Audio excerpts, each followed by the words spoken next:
नमस्कार दर्शक बंधु मु त्रिलोचन आसंता काली ओडिशा पाणीपाग विभाग तरफ आसी जाइए नुआ सूचना काली 8 जिला को सावधान बिजुली घड़घड़ी सहित प्रबल अति प्रबल वर्षार आशंका रही। दिन में खरा तो राति में वर्षा राज्यर किछि स्थान में पाणीपागर किछि एभली परिस्थिति देखा मिली।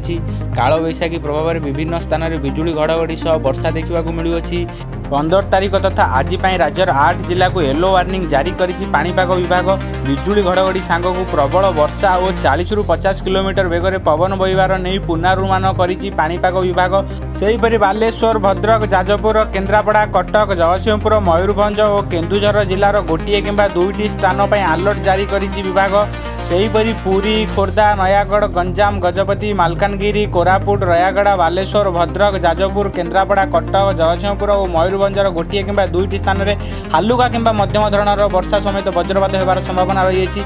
आज न्यूज दर्शक बंधु यूट्यूब शेष है। जदि आपण मैंने आम चैनल को सब्सक्राइब करना तो दयाकोरी आम चैनल को सब्सक्राइब कर पाखे बेल आइकन को प्रेस कर नियंतु।